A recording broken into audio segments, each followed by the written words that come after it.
This podcast is brought to you by Infinite Resources, a local staffing agency connecting diverse job candidates in central Iowa companies. Amplified. Guidance.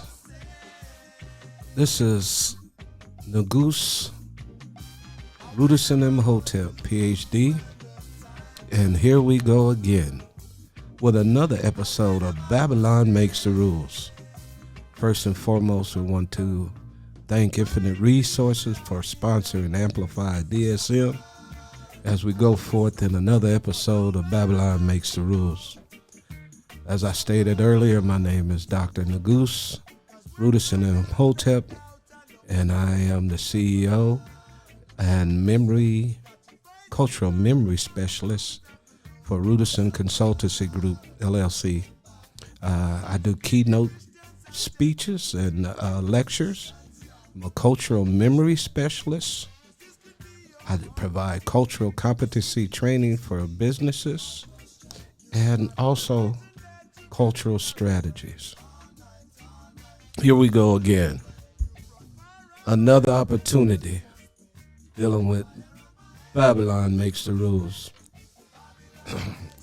I'm thankful for this day because it's fall, and we're in a time where there's a lot of football going on. And thinking about what happens in football, I look at how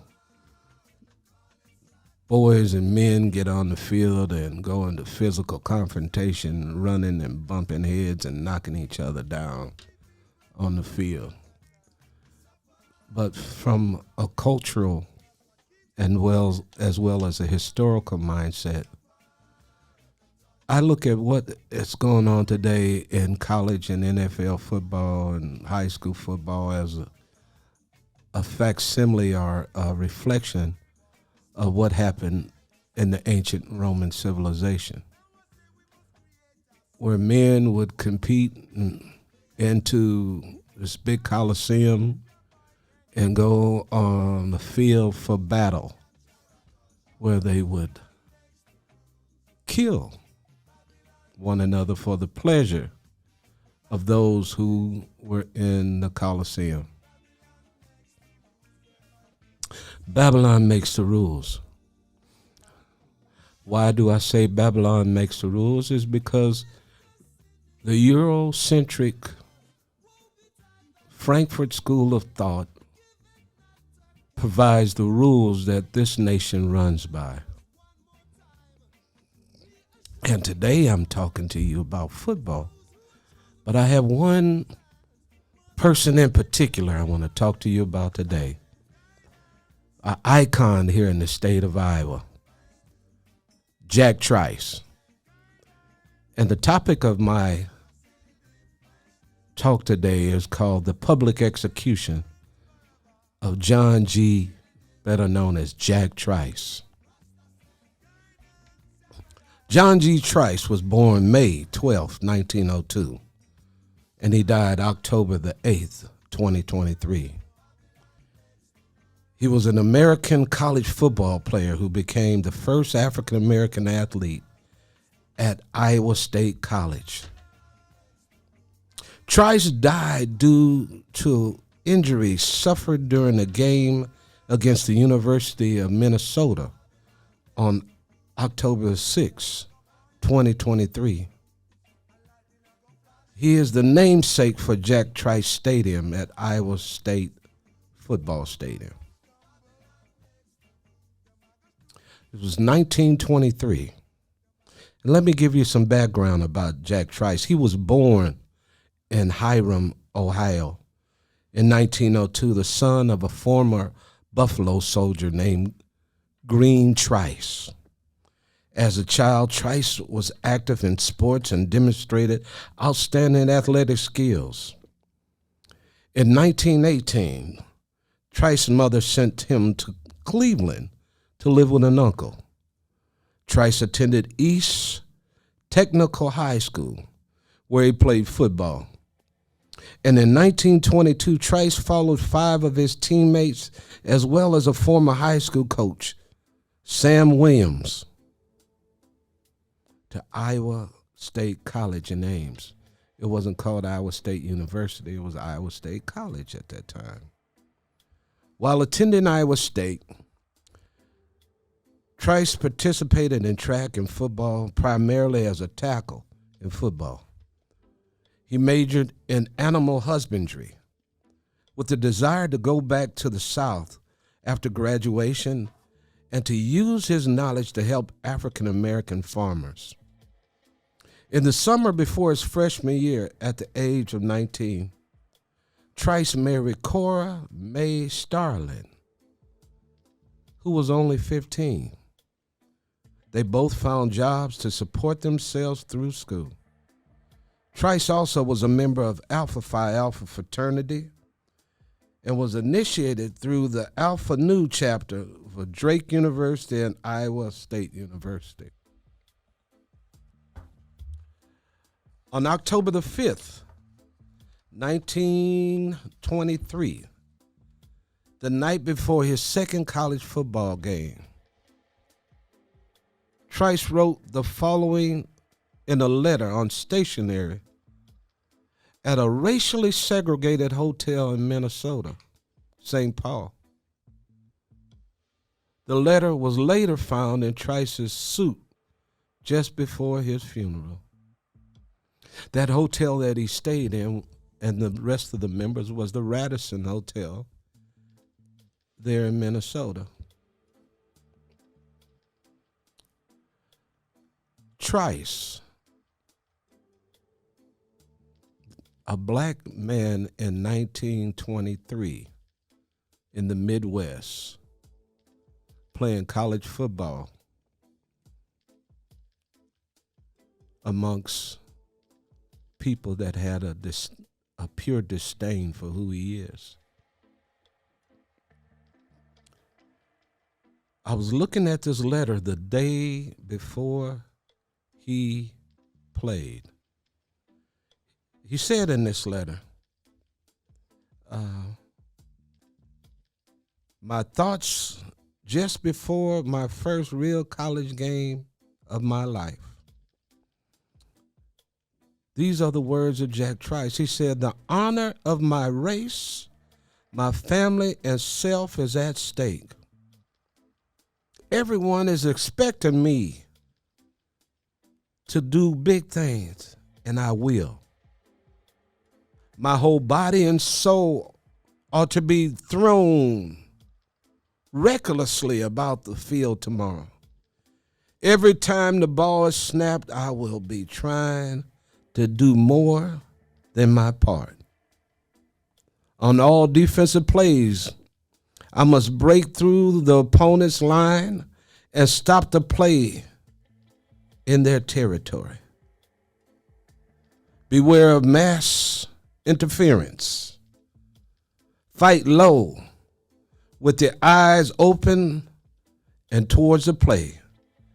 Watch for crossbucks or crossback blocks and reverse end runs. Be on your toes every minute if you expect to make it good.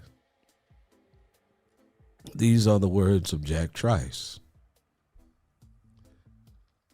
Jack Trice was the first black football player to play for the University of Iowa. It wasn't University, Iowa State College. At that time, and looking at that same year, just the year before this occurred, down in Oklahoma, in Tulsa, there was a race riot. That climate was the same climate that is still here in this country today. Trice went out on the field to do his best to play a game. And in this particular game, Trice got hurt. As it's stated here in this article, during the game, he suffered a broken collarbone. But he wanted to continue to play, and he played with a broken collarbone. But in the third quarter, they threw him back in the game. He was trampled by Minnesota players. They removed Trice from the field and sent him to the Minneapolis hospital. The doctors looked at him and declared that he was fit to travel, so he went back to Ames on the train with the rest of his teammates. 2 days later, Trice died from hemorrhaging lungs, internal bleeding because of the injury he sustained during the game. But the doctor said that he was all right.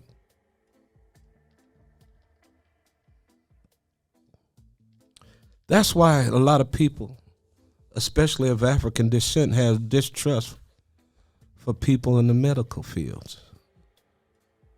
We have a history of not even being able to be seen by medical doctors. And at that time, segregation was the law of the land. And he got a little, not really a good diagnosis of what was going on with him. Instead of hospitalizing him, they sent him back home on the train, bleeding on the inside.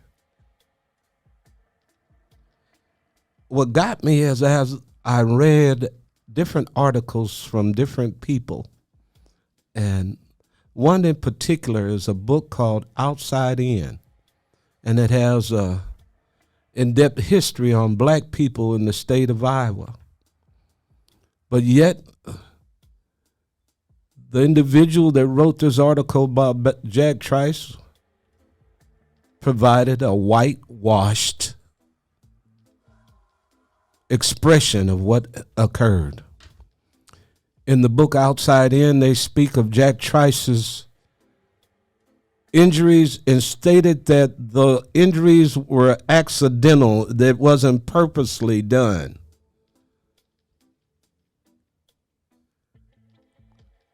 That's what happens when someone else writes the narrative. My topic today, it was a public execution of Jack Trice. People came out to the football game and they watched a man get killed, beaten to death to the point where he was about to die from being on the football field. I look at football now. See, I can tell you something about football because once upon a time, I was a student athlete in high school in Texas. I still hold the Texas high school record for most yards ever rushed in a single game. If you go into Google and Google Rudy Ruderson, Texas high school football, my name appears as a single game rushing record holder in the state of Texas in 1978. We played against Memorial Hall that night. I ended up with 599 yards rushing on 32 carries and 7 touchdowns. We won the game 85-22. I ended up going on to college and playing college football at New Mexico State University, following a classmate of mine who got a scholarship there. And it put me to mind like Jack Trice, how he left high school and followed 5 other players that was going to Iowa State College, and he followed his coach to come and play football.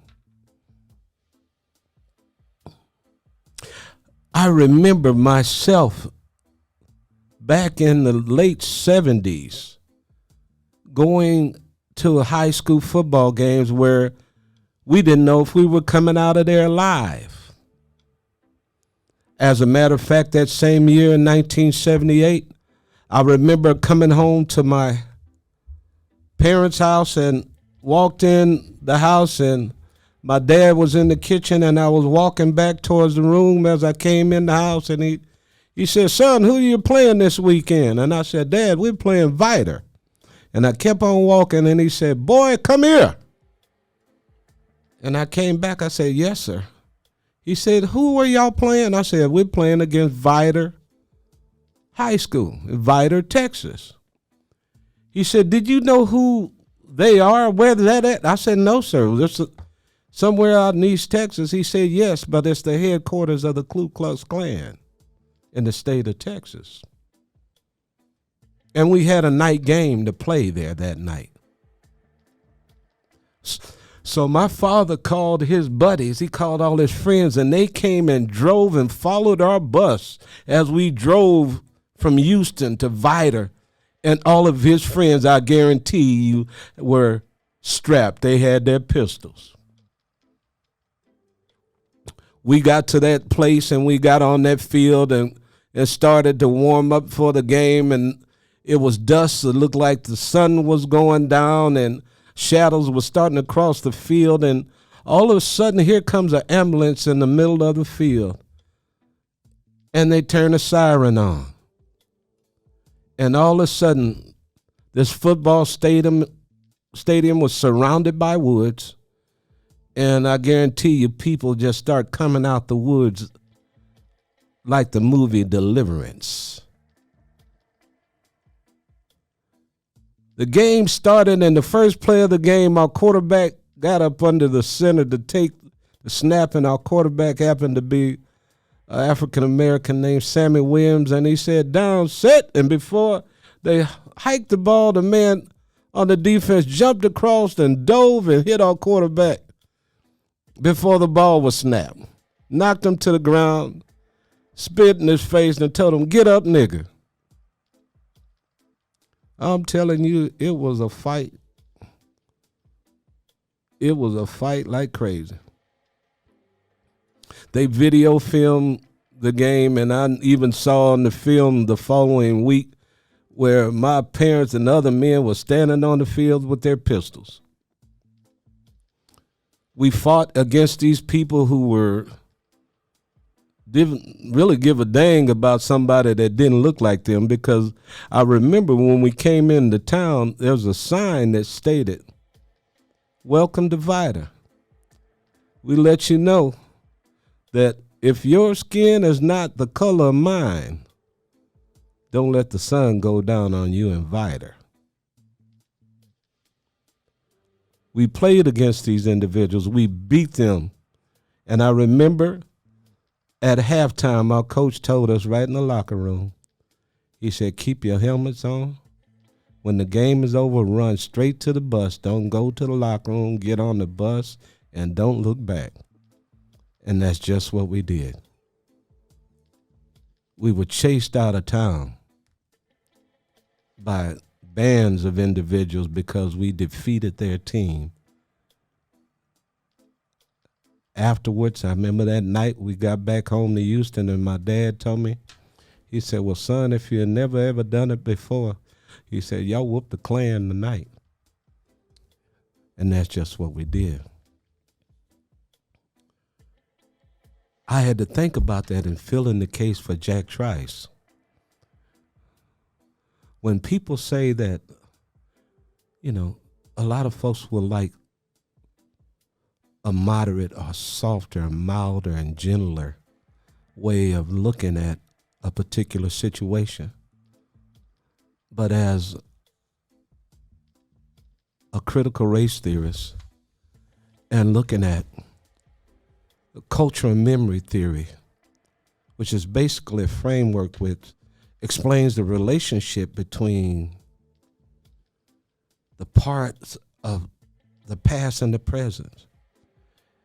And at its most basic level, it explains why, how, and what results certain pieces of information that we tend to remember. These authors would make statements and say that it was he died from an accidental death.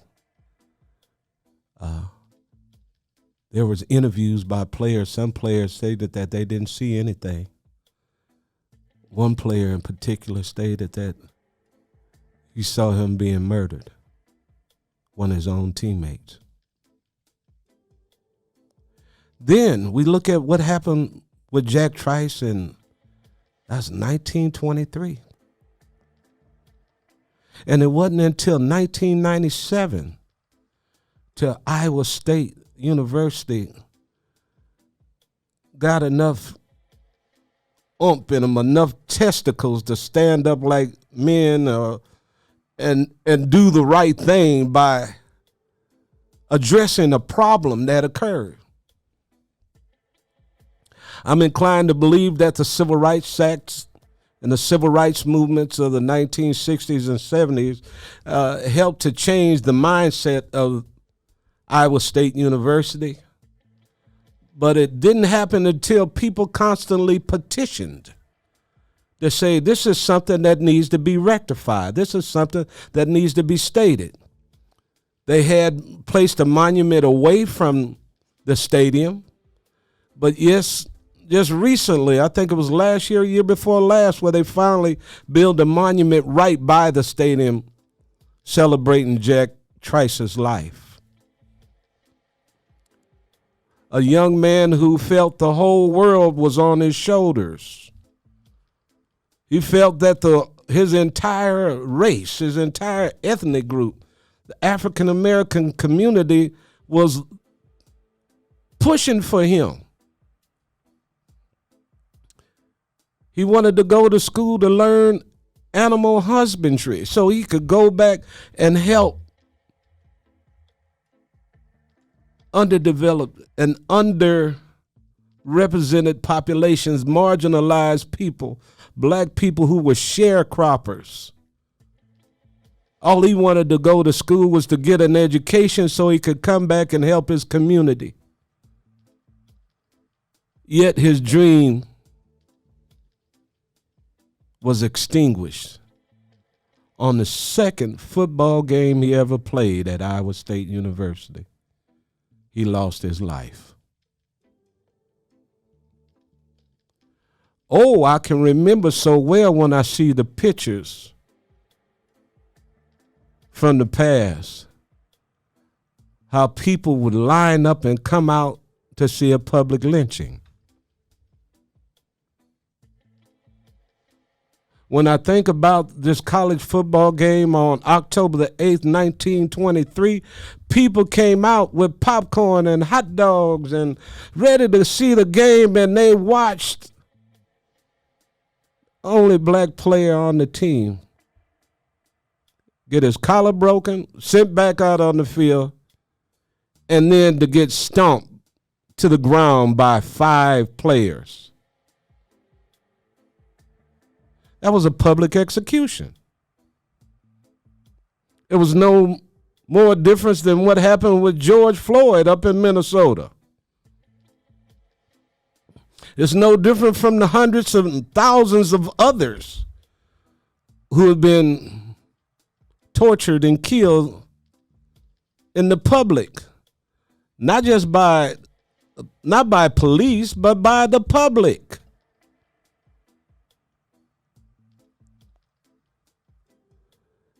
And this state has the nerve to have a label talking about Iowa nice. It's nice for some, but not nice for all. Iowa has a deep history when it comes to dealing with blacks in America. Iowa has a lot of work to do to become better, if that's their desire. Yet, within this society, and yet within this state, we see trends that sound similar to the times of the 1920s and 1930s. We see people in the legislature doing everything that they can to whitewash history, to whitewash and make their story look clean and pristine, and not to never show that they had any blemishes. A public execution occurred in Ames on October the 8th, 1923, in a stadium full of people. It wasn't in Ames, forgive me, it was in Minnesota. It was in Minnesota where it occurred. Minnesota, Iowa, the rest of the Midwest, as stated by U.S. News and World Report and other newspaper articles, Wall Street Journal, state that the Midwest is one of the worst places in the United States for black people to live. Two of the states with the highest per capita incarceration rate in the country are right here in the Midwest, and that's that's Wisconsin, and it's Iowa. They're in the top 3 for per capita incarceration of black people. Black men here in this state, from the ages of 34 to 19, 1 out of 4 are incarcerated in this state. Iowa, we need to change. We need to look at what we're doing, learn from our past, that we don't continue to make the mistakes that has been done in the past. Let's not do them in the future. Let's look to make a change. Let's look to make this community, to make this nation, to make this state acceptable and easy for all to live. This was in my heart because I'm looking at all of this stuff and all of these money that these people making off these athletes. Universities make big money off these college games, especially when they go national. When you're ABC, NBC, CBS, it brings in a whole bunch of revenue to the university. And the better your team is, the more money you make. Shows you how capitalism works. I'm about to leave on a somber note. People are tired of hearing those same old sad stories. I pulled up something from the past to show how those things are happening still this day. Just last year, on Monday Night Football, a young football player for the Buffalo Bills made a tackle and collapsed on the field to where he had to be resuscitated to save his life. If I'm telling you today, modern day college football and professional football is basically a facsimile of what happened in the ancient Rome, we entertain ourselves off of watching people getting beat and hurt. Ain't that America? This is Dr. Negus, Ruderson Imhotep, just to come and bring you a somber message, even though I know everybody, y'all love y'all football. I do too. I used to play. It made me think about how, as an athlete, we were just basically going from training camp to training camp, from little league football to middle school, junior high, we used to call it back in the day, high school football, then college. And if you're good enough, you through college and make that next level, you go to the pros. nothing but farm clubs for big plantations, better known as the NFL, NBA, and Major League Baseball. Big time athletes who are nothing but high price, high paid slaves. This is Dr. Negus signing off with this for you. Better watch before you sign on the dotted line. Y'all have a good one. Talk to you later. This podcast is brought to you by Infinite Resources, a local staffing agency connecting diverse job candidates in central Iowa companies. Amplified.